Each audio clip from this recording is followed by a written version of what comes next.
So welcome to today's session of Google Forms for the Semi-Pro.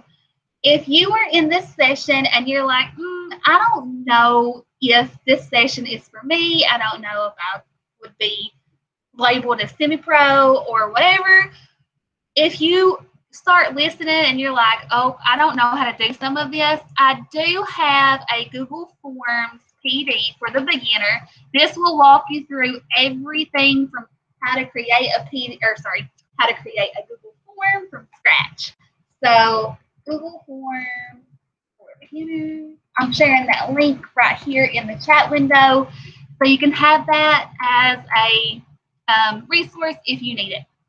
But hopefully this session will be useful to you and you find some new ways to use Google Forms. If you don't know who I am yet, no worries. This is me, and my name is Stella. I'm your digital learning coach for here in Franklin County Schools. And if you ever need anything at all, email me and I will, if I don't know the answer, I'll figure it out and I will get you whatever answer that you need. Okay, so that's enough about that. I'm totally reusing slides from this morning, so I'm sorry about that. That does not pertain. Okay, so Google Forms is completely magical. Like whenever I think about Google, I can always say that Google Forms is kind of like that unicorn piece inside of the G Suite. And if you've never really used Google Forms, I highly encourage it. They can do so much. You can make these be virtual worksheets, not just for quizzes and surveys and stuff, but you can actually do like worksheet type things in here, and that students automatically will get their feedback without having to wait for you. And with the uncertainty of the new school year, if we can give students immediate feedback, I just really feel like that's something that the parents will appreciate, that we as teachers can appreciate, because we're not just juggling our normal duties. We're pretty much doing double the work, it feels like, and it's mentally exhausting. So if a computer can grade it, let's let it do it. So that's enough. I'm going to show you. I am ready to jump inside of this agenda. I'm going to check the chat box before I jump into it, though. Okay. So Google Forms. If you, there's so many different ways to get to Google Forms. You can go inside of Drive, and you can go down to More, and you can go, if it will load. Load. Sorry. I promise I have less tabs open than what I normally do. Okay, while my computer is doing its work over there, I'm just going to show you the other ways. You can get to Google Forms if you're on Google and you scroll down to Forms.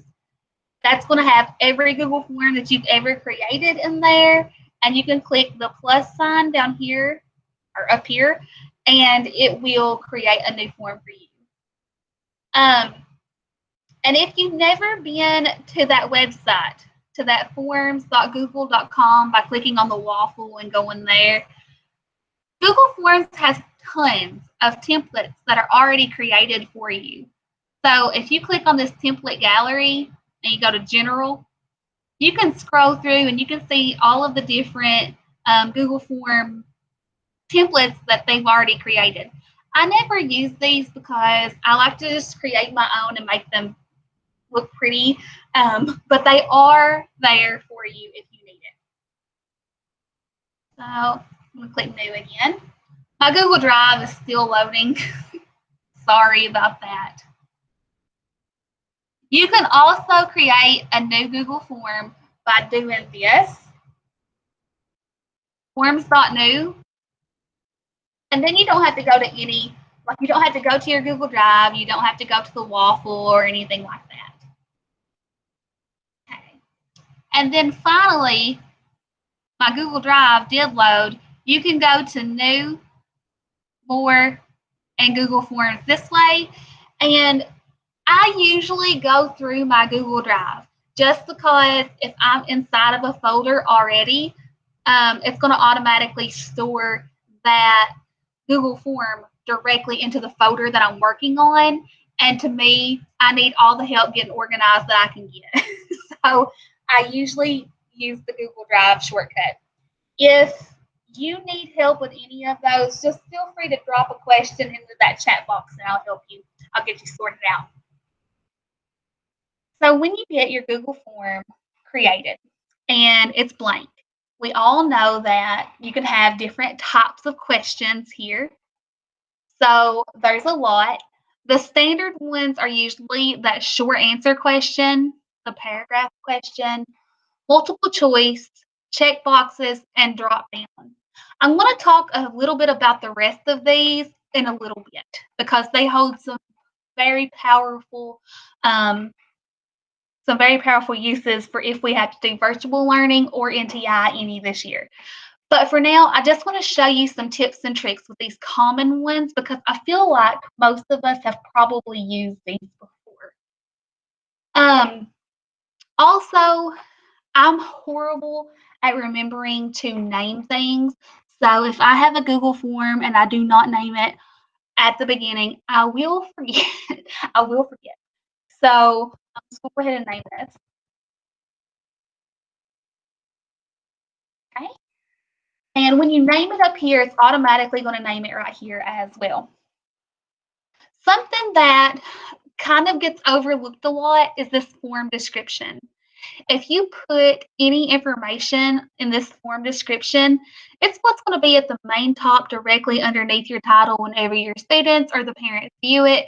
So if you have any links, anything that you want to go there, you can totally do it. So like if it's a practice test or something, you could post the study guide link here or whatever you want to do. I just usually forget about that because it's so small that it's easy to do. Okay, so now these types of questions.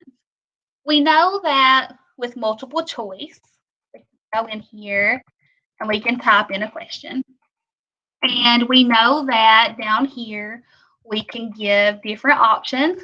0, 10. I'm just pressing enter to go down instead of adding another option.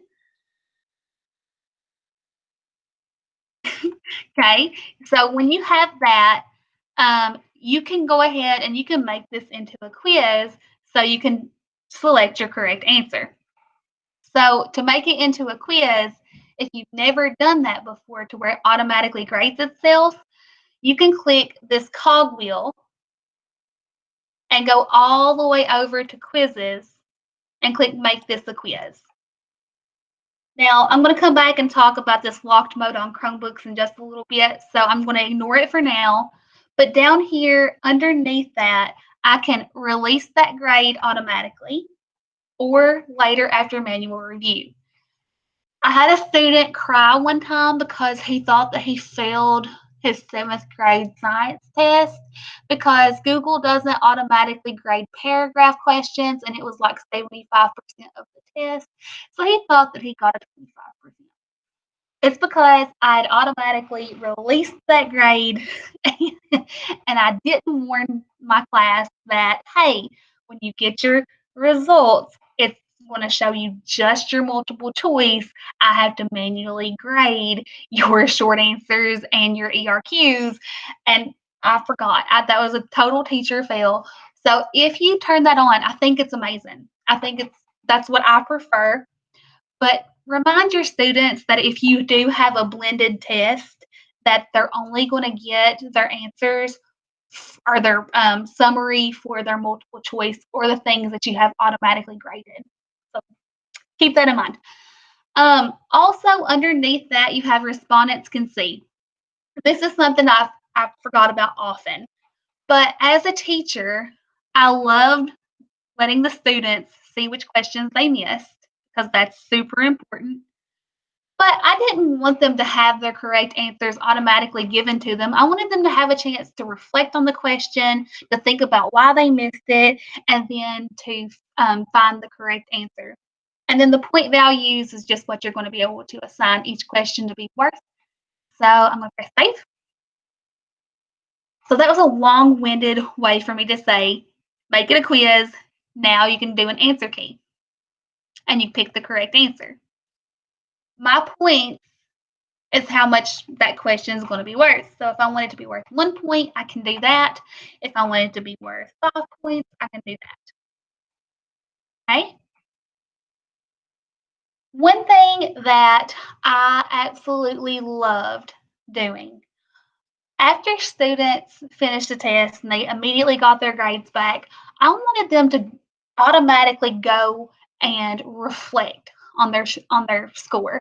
So I had a little graphic organizer, and I'll try to dig that out and put that and share that with the video. But my little graphic organizer was something I printed out or posted in Google Classroom, and I had numbers 1 through however many numbers I had on the test. And then I had the students just what most of you probably are already doing, type out which question they missed, what answer they chose, and then why they missed that question and what the correct answer was. But sometimes it was really hard for students to be able to find that information. So underneath this, once you make it a quiz, underneath each question, it's going to say add answer feedback. And when you click on that, you're going to have the opportunity to give feedback to incorrect answers and correct answers. So you can say something like, looks like you missed this one, and then you can provide information. Oh, I can't talk and type at the same time. I'm confusing myself. So underneath that, you have a link button and a YouTube or video button.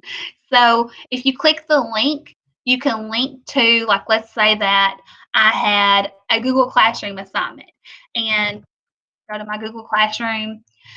And let's pretend that I had an assignment from somewhere that talks specifically about that content or that concept.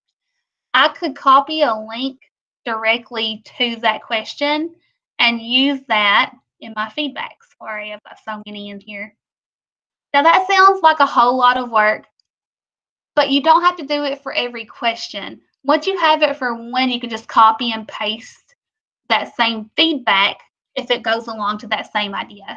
So I'm going to go, let's say that it was this assignment. I'm going to click those 3 dots, copy that link, and then 2.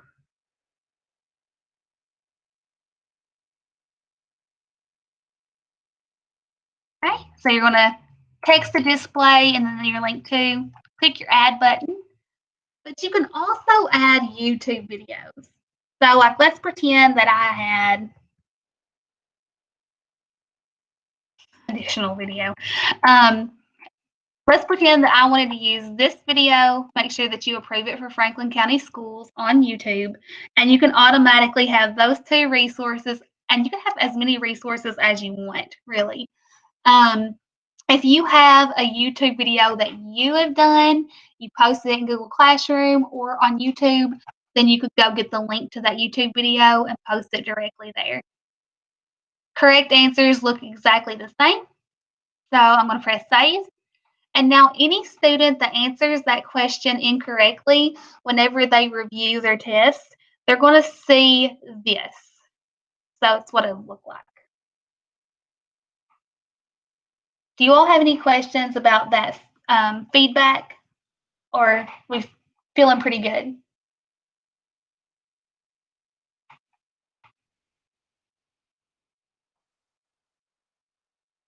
Okay, awesome.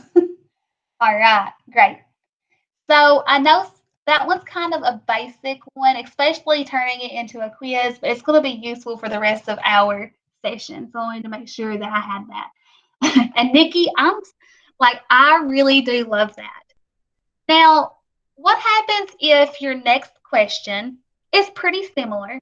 You have the same concept behind it. It's just a different question. Because if we ask one multiple choice question, we know that we are not assessing that standard or that concept fully, because they have a 25% chance of getting it right.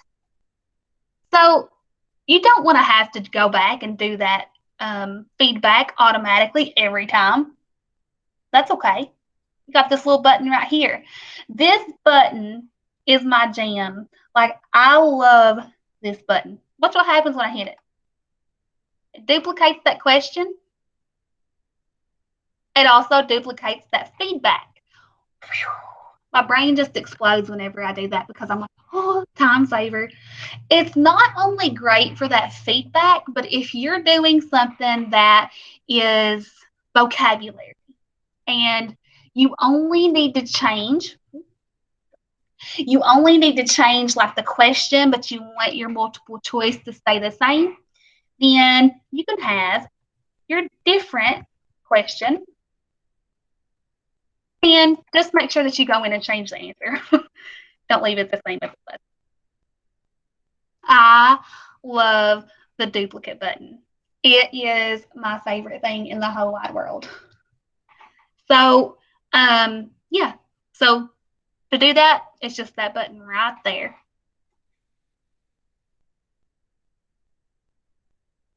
A new feature that Google added recently was the ability to bring questions in from one form into another form.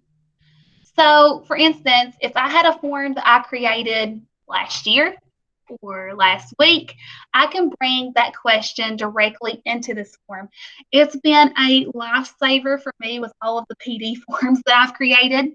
To do that, you just click this import questions button. It looks like the Google form icon with the arrow, and you click it.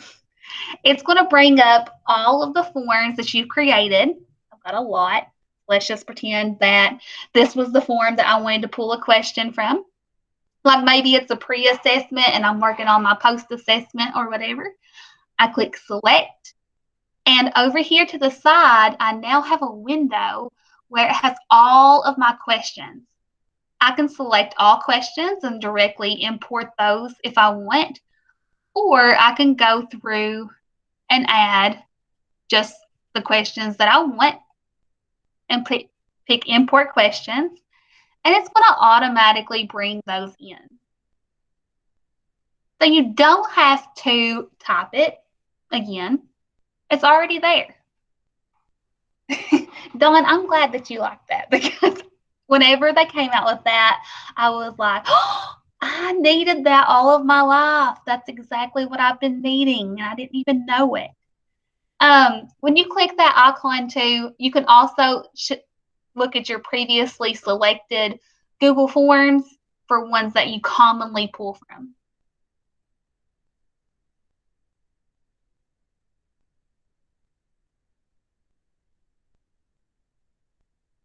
All right. Carrie says, have you ever experienced a thing where the type of question you're duplicating gets changed while you're typing?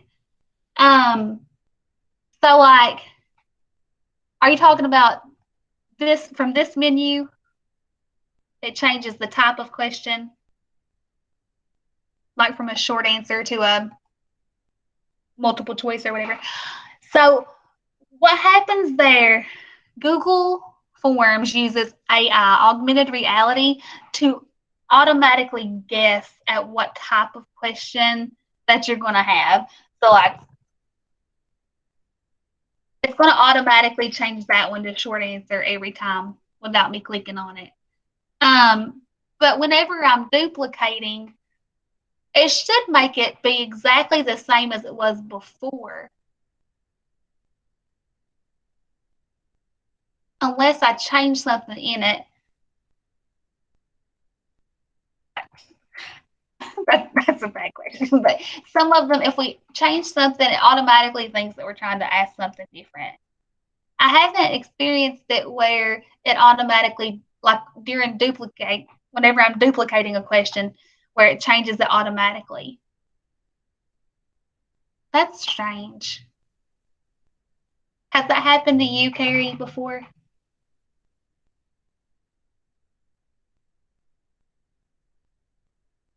Huh. Sometime whenever you get a chance, will you email me a question that you've typed and let me play around with it and see if I can figure out what happened? It could just be any sample of your questions. Okay. I'll get you an answer. I don't know the answer right now, but I will figure it out. All right. Dawn says, can you share your form with other teachers so we aren't recreating the wheel and they can edit? Yes. So let's say that you are working. Let me get out of this one. No, that's the one I want to be in. Okay. let me get out of this one. That's the one I don't want to change. So let's pretend that you're in PLC and you are working with your team on a Google form and you want to give the same exact form. You can go and click on these three dots and click Add Collaborators. Here, you're going to be able to add the people that you want. So Dawn, I'm going to add you. And then you can give them editor access. This is the only one that it will let you have here. You can type a message. And then when you press send, whoever you give editing access to, you're going to be able to work on that document at the same time, just like with anything else inside of G Suite. If they want to make their own copy, instead of working on the same one because you have to differentiate for your classes, then you can click these three dots and then you can go down to make a copy and everything will be the same as it was. But any updates won't show up on a copy after that. Okay. I'm going to look at my agenda because you all are asking really good questions. I want to make sure that I answer all of your questions. So if you have anything, please put that in that chat box. Have any of you ever, during a Google form, forgot to put the question, what's your name? And then you give the form out and you forgot to click collect email addresses. And now everything in life feels like it's just going to crash because you don't know who submitted the form and you have no idea who failed and who passed. If you have been in those shoes, I mean, I'm talking from personal experience. There have been tears. There's been some tears. So for that, if you click on these three dots and you go down to preferences, and it's going to open up this little box here, you can automatically make it to where every Google form that you ever give will collect email addresses automatically without you having to remember to go into your settings and check collect email addresses. You can also make it to be where every question you ask is required. That's awesome because students can't leave a question blank. The Google form will not submit with blank questions if you have those marked. And then finally, you can give a default quiz point value. And whenever you have all of your settings set the way that you want, you press save. And from then on, until you go in and edit that again, those settings will be applied. If you ever need to do an anonymous form, you can click the COG and unselect the collect email address.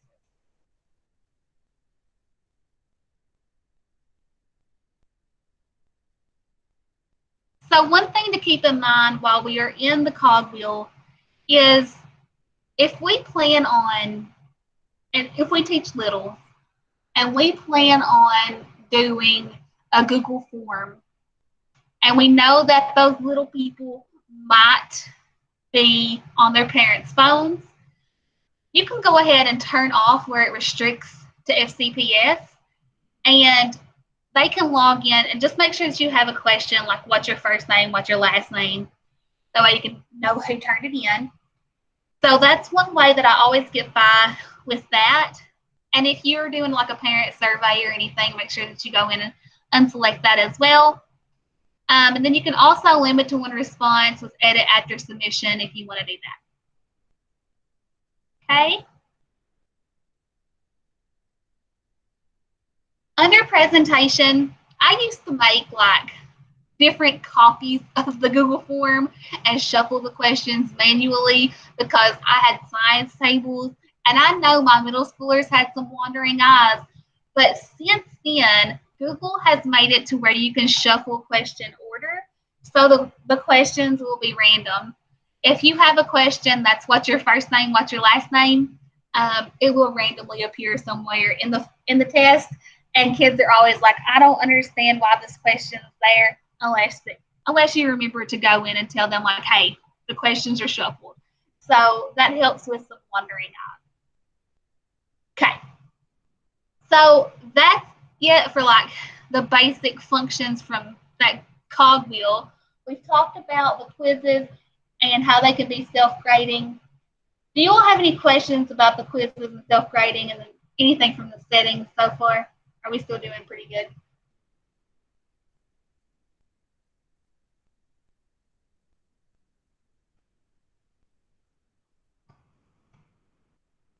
Okay, good. So sometimes we have basic um, vocabulary questions or something that's fill in the blank that we want the students to know automatically. And I know that's very DOK when like very low level questions, but sometimes it's not. This one is. But if you need to do that with a short answer, you do not have to you do not have to manually grade those questions anymore. Recently, Google has made it to where Google Forms will automatically grade those for you.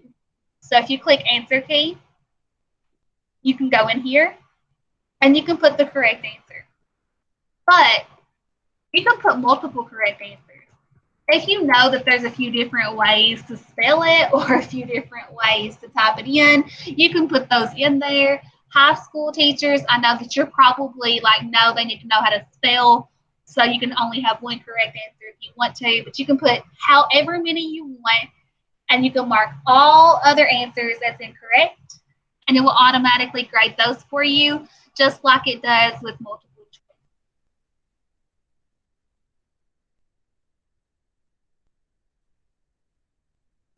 Okay.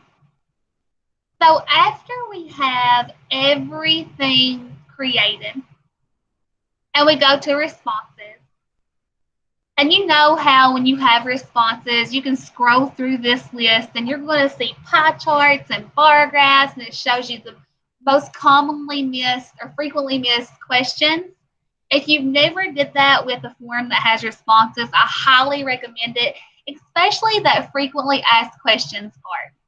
I'm going to open up some quiz results here after I hide some names because it's just super magical to see. Give me just a moment and I'll be right back with my screen. Got to keep confidentiality. Hide those babies' names. I'm opening it up. It's done.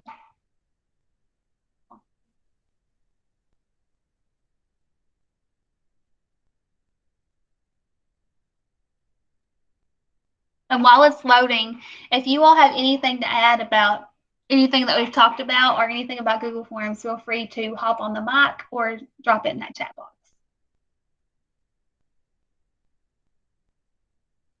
Okay, it's still loading. So, how many of you have ever seen that? Like, ever looked at those frequently asked questions section? Because it's working, it's magic.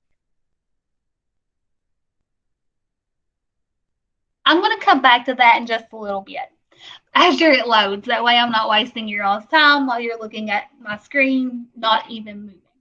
So, whenever you have your forms, like the responses will be here, but you can click this spreadsheet and you can create a new spreadsheet and then you can see all of your data from that test right here. So it's going to go on forever and ever and ever. And sometimes teachers have, like, whenever they've talked to me, they're like, Stella, I just don't know how to grade those short answer questions in this because whenever I'm looking at the sheet, it's just too much. And I totally understand that. Like, there was a few years where, or a few like a year where I graded like that, and I would print it off and I would try to read the very small print that it gives you. But you don't have to grade like that. Whenever you get responses, and let me just go ahead and do a response on this one since my other Google form is ridiculous. Let's go in, do some answers here. Student's going to do great.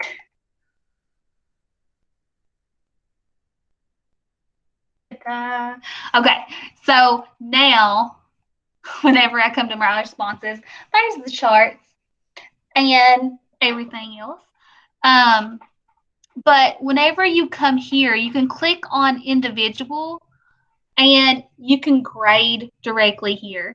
So if it's a short answer question and you need to go in and give points, you can read it, you can add individual feedback, and you can grade it directly on this screen.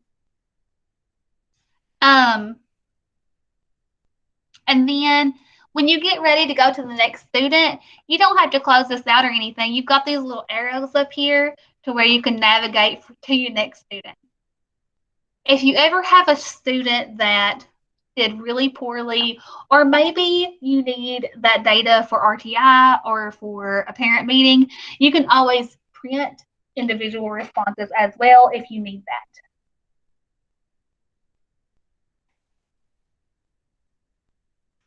Okay. All right. So do you all have any questions about like how to grade Google Forms for those long answers, short answers, and paragraph text? Okay. All right.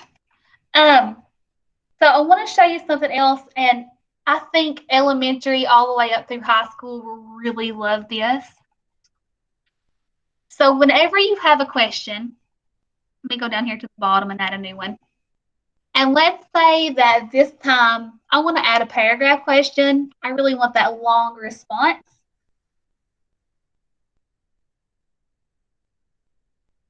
Okay, question there. And we know that sometimes we type out that question and then we get like a one word response. It's like, no, I need a paragraph. I know that you all have probably suffered from that too, or maybe it's just a middle school thing. But you can click these three dots right here beside of this required button. And you can go down to response validation. And then you can make it be length. You can have a minimum character count, which would be good if like you were working on condensing answers. So in less than 200 characters, tell me about today's video. Or sorry, a maximum would be that. A minimum would be at least 200 or more, or whatever number of characters you want.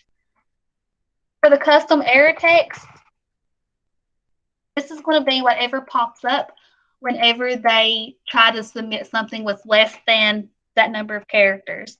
Now notice I'm saying characters and not words. It only counts individual like letters and spaces. So keep that in mind too. I wish that it would have a word count. I think that would be more useful as a teacher, but I can deal with the character count. I can do that. Do you all have any questions about that? I love those. Those are my favorite.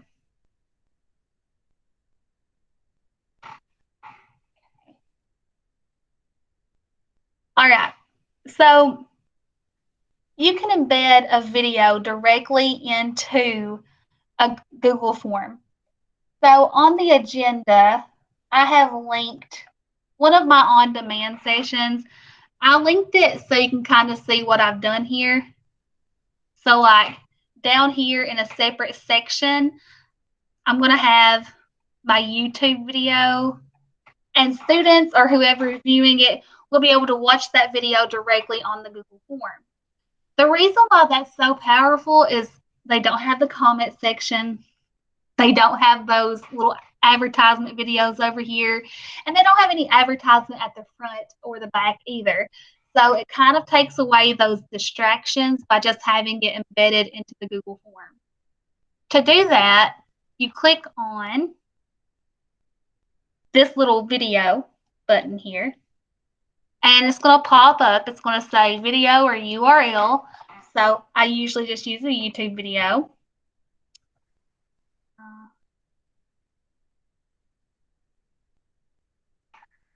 And you can just search. Make sure that you do approved videos for students and preview them. Hopefully these videos are appropriate. You can give the video a title. You can make the video be larger if you want, so it's easier to see. And if you click the three dots, you can even center a line, you can change it, or you can remove it. If you click these three dots here beside of the title, you're going to have the ability to add a caption. So it could say, please watch this video and answer questions 537. Whatever you want to put there, and then you can put your questions underneath it to kind of go along with that video. So students could watch the video and then answer those questions right there. Now this takes it and makes it not be a quiz, but it makes it be more of like a virtual, not really worksheet, but a chance to explore that content, and then you'll be able to have all of your information there in one spot. For things like this, I used to love like making those be short, so then I could print off the Google Sheets and then cut up, like if I wanted column F to be my discussion question, really, like that's what I really wanted them to discuss. I loved to print that sheet, make column F be really big, and go to view, format, and wrap that text so I could print, and then I could cut those strips, put them in the center of a table, and have students discussing. Now, I know that we can't really do a lot of that, like center of the table stuff, but you could pass out the slips while we're on COVID. But that's something to keep in mind for future reference.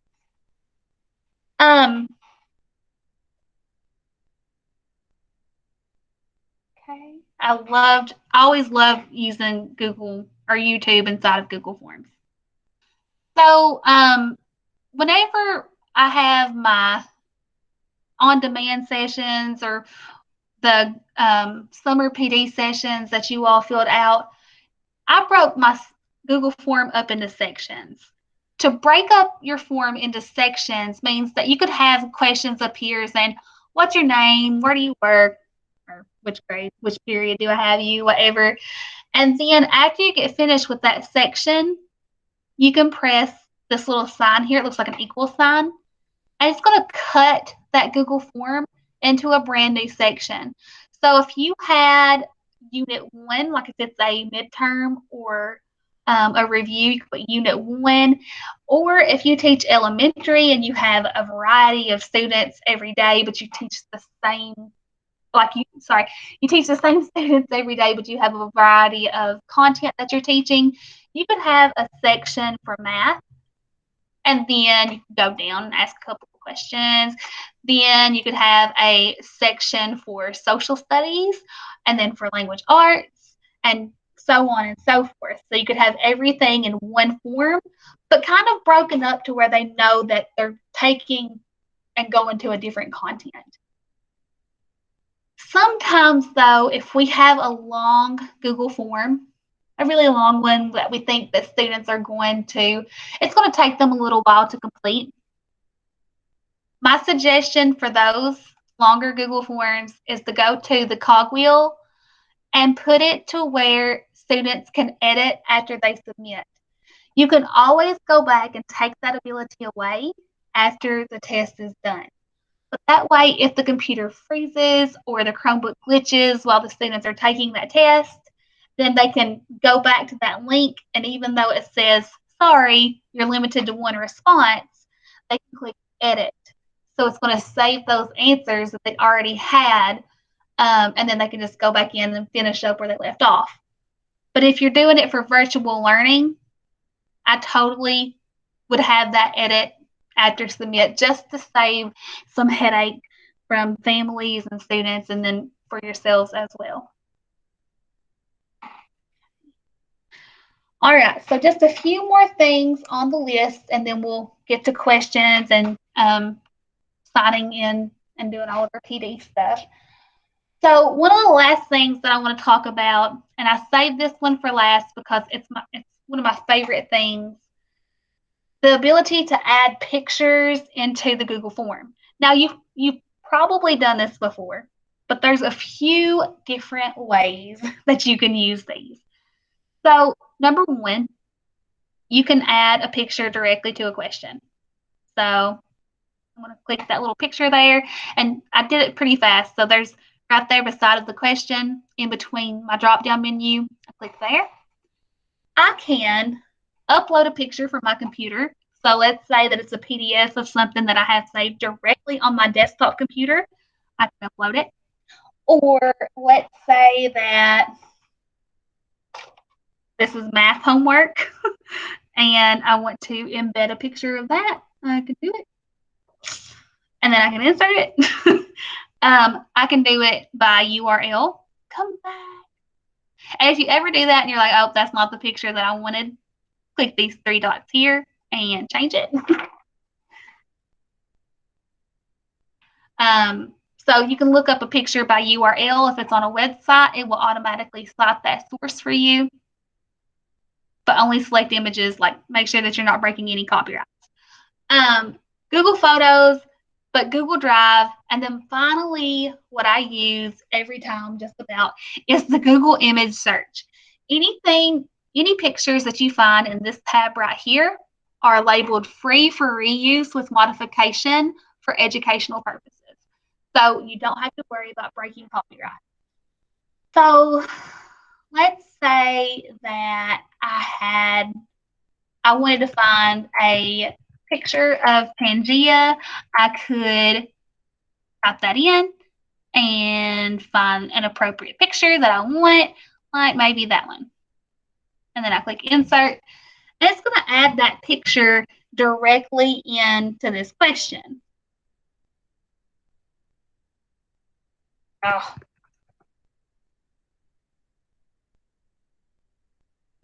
Don't judge my spelling. Okay. So underneath that, you have a short answer text, but let's say that you wanted it to be multiple choice. You can make every multiple choice question also be, or multiple choice response, also be a photo.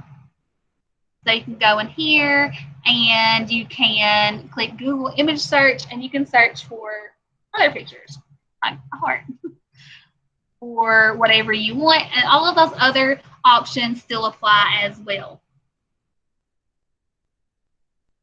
But what if you have pictures?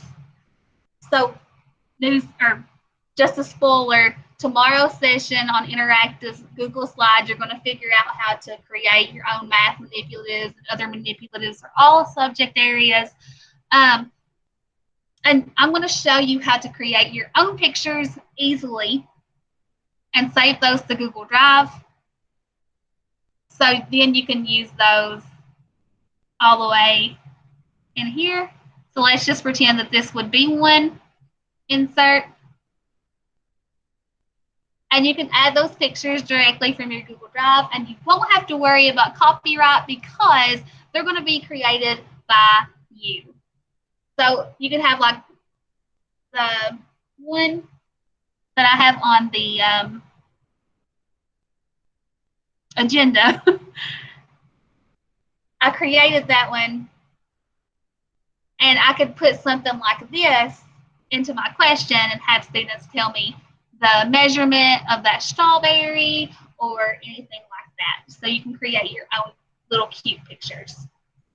Okay, we're running out of time, and I want to make sure that I have enough time put aside for you to ask questions and answer those sign-in sheets in my feedback form. Do you all have any questions about anything that we went over? Because it's a lot of information, and that's why Google Forms has 3 different parts, because I could keep talking and going even further in depth. But do you all have any questions for me?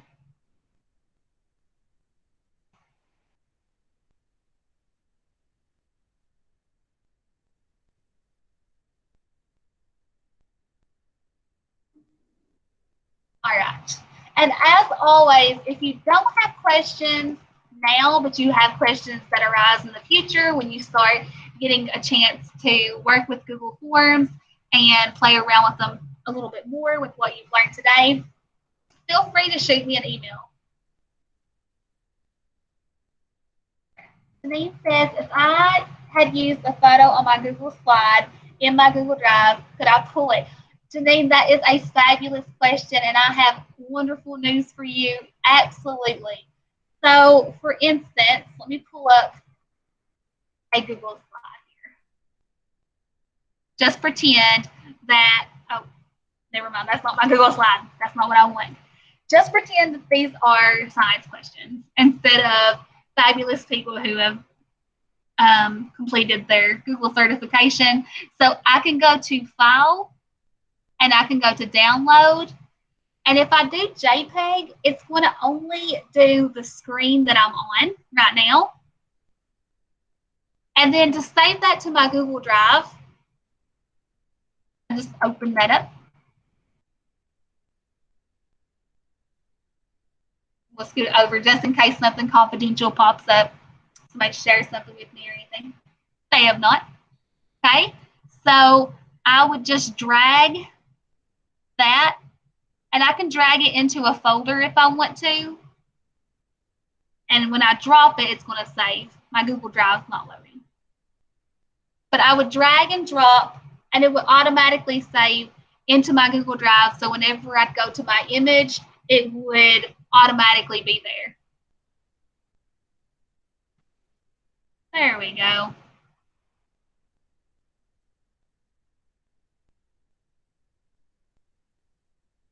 So Paige says, when embedding videos, make sure to click the Approve for Franklin County, or kiddos cannot view them at home. You are absolutely right. So on YouTube, what she's talking about, underneath every video, and Audrey uses my phone, and sometimes I accidentally leave it logged into my work account.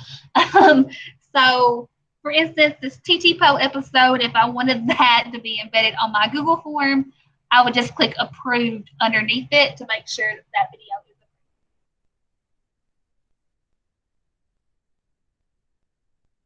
I'm going to go ahead and share the sign-in form and the feedback form, and then Belinda, I'm going to answer your question. So that first link is the sign-in form. Make sure that you fill the sign-in form sheet out completely. Oh, what did it do with my link? Is that link working? If that link doesn't work, y'all let me know. It's working for me. I don't know why it looks like that. But so that one is the sign-in form. This one is the anonymous feedback form that I use for personal growth. The personal feedback form is not required, but it is highly appreciated. And while you are filling that out, I am going to continue to answer questions. So if you can't multitask, you can mute me if you want to. So Berlinda says, for longer forms, how do you make it so that there are several pages to the form again? That is a great question, and I think I went over that one too fast. So let's pretend like I got my first name, then my last name, and so on and so forth. When I get to the last question that I want, I click this little equal sign, and that adds a section, and then I can title that section. I can number the section if I want to, or whatever. Let me post that sign-in sheet again. Belinda, then I could also add as many sections as I want to. It doesn't have to be limited to just 2 or 3. I've had some Google Forms for different functions be like 20 sections long. I know that in a classroom you probably won't find a need for that, but if you ever do, you totally can. All right, I'm going to re-add that sign-in sheet right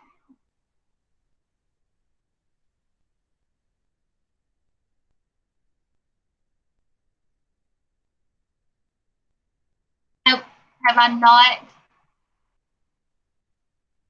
So since I have failed, I'm going to go ahead and edit that question. If you put something else in there other than Google Forms for semi-pro, that's perfectly fine. But I'm going to go ahead and add that in right now.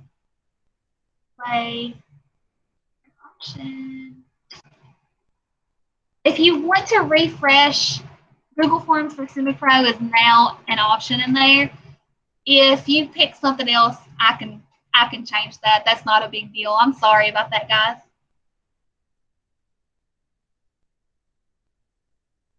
I just added it. So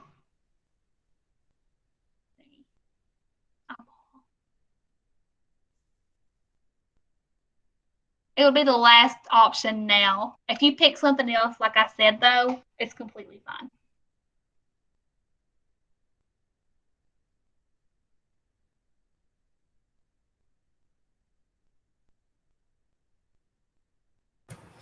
Hey, Stella. Uh-huh. I have a stupid question. There are no stupid questions. Thank you. Well, I don't know about that, but so on the form that we just filled out to sign in, why did you make that a quiz versus just a regular form? I'm just curious. To be honest with you, I have it set to where it's automatically a quiz every time. Okay. That's pretty much it.